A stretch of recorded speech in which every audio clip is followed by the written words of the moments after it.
Hi there, and now platform 1's finished, it's time to build platform 2.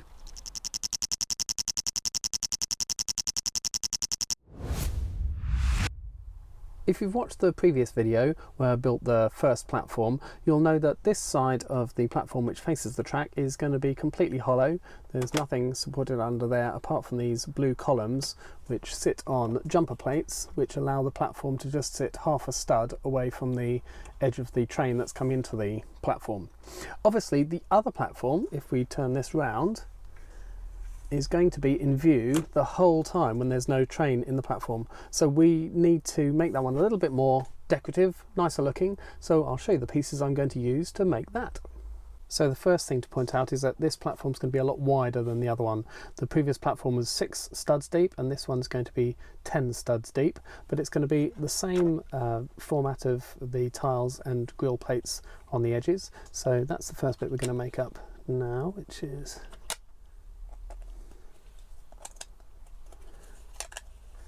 going to make our edge of our platform with our plates holding it together, and then we're going to add our edging to the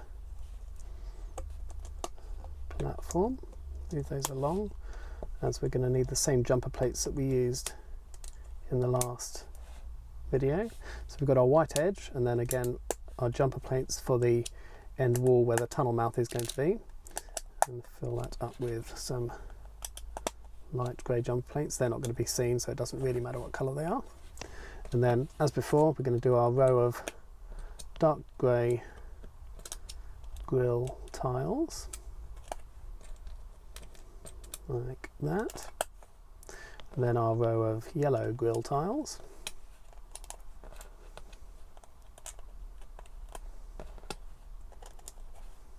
and then another final row with the dark grey.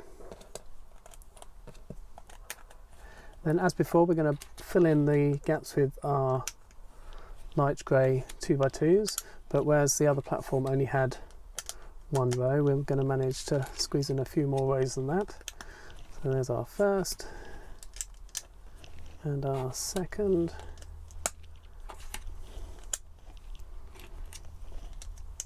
and then these are actually going to be 1x2s. I'll do those later because this last row is going to be our back wall. So that's the start of our platform.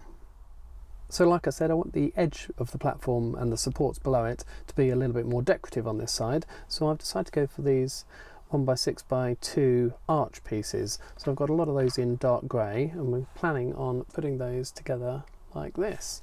So what we'll do, we'll join one of those together with a 1x2 brick like that, and then because of the width involved I'm going to need 2 extra studs at the end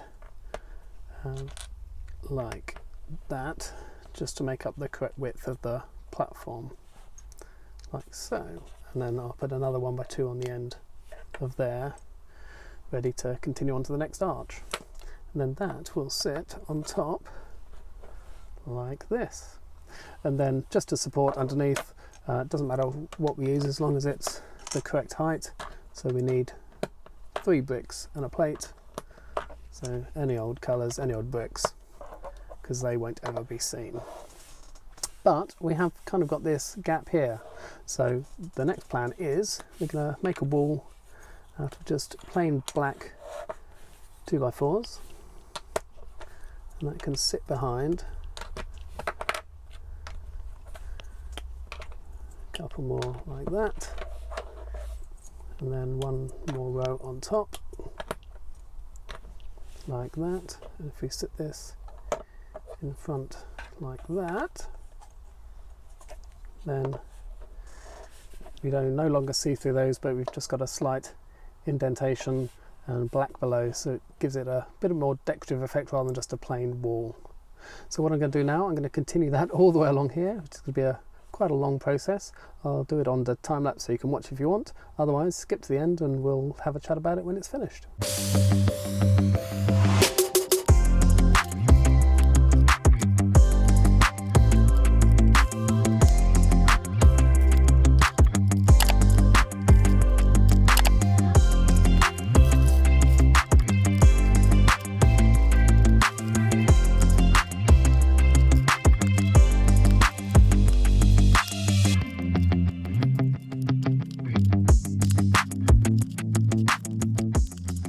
So here's our finished platform edge.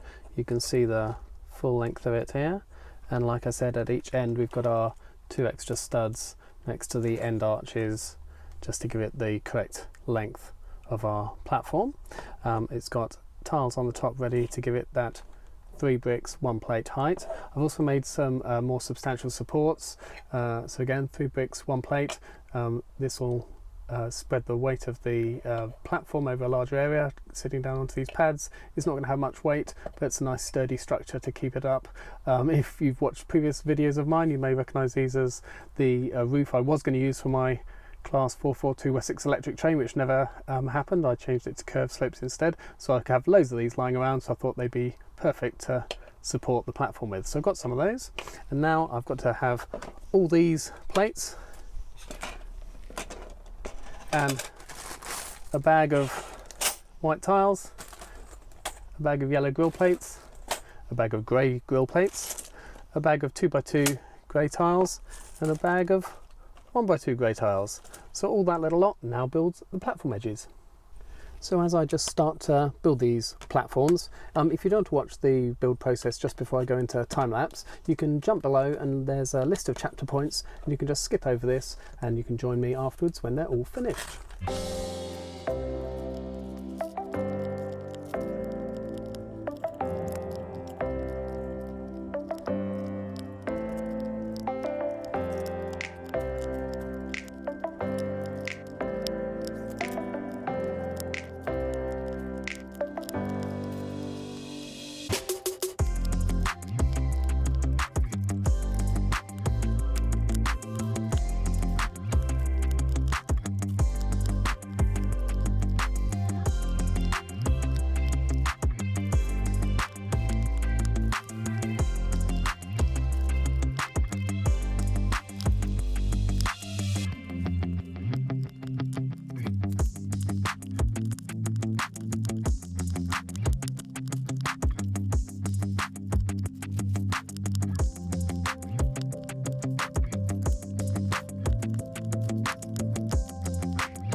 So that's the second platform completely finished. I haven't joined both parts together yet, just so I can get it in one shot still. So this end with the jumper plates running along, which will then join up to this one, all the way down to the other end of the platform with the jumper plates for the wall again.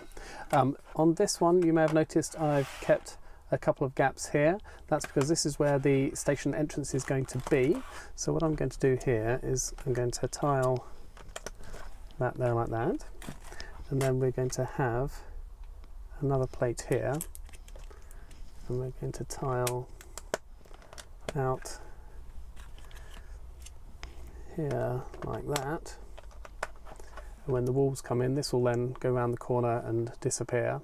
I'll also continue the tiling on here. I'm going to swap some of these out for 2x2 single jumper plates, so we've got some positions that people can stand on, so that'll free up a few more tiles to go around the corner, but that's how where the entrance is going to be in relation to the end wall. I'll fix that underneath with another plate like so, and now the delicate part of attaching it all to the platform edge. So if we start up this end and fix all that down, which looks pretty good, then we'll shuffle that along and get the other part and put that on top, and again push that all down to the end, and that is now very, if I let go, unstable, so we need to then put our support pillars which I made. So put one up there, and then that is spanning 3 of the grey base plates. I'll put another one in, say about here, again spanning across as many base plates as I can get it to fit. And if I put one down this end like that, oops. And then the fourth, if we take that plate off, you can put that there, and I may just put that there to give it a little bit more stability. Oopsie, put that bit back on, and now that is a much more stable second platform. So here we have both the platforms with the track in the middle. Obviously the blue support system I used for the first platform to keep the track half a stud away from the edge of the platform, I won't be able to use on the other side, as that'll be in full view when the train's not in the station. So I'm going to just keep that platform in place with the end walls. So obviously, as I showed before, each platform has these jumper plates on the end of it, here and here, so the end wall will come along here, go up into an arch over the track, and then carry on the other side. So it's the two end walls which will keep the second platform in place a set distance away from the first platform. So what I'll do now, I'll just pop and get the underground train, put it in place, and see what it looks like.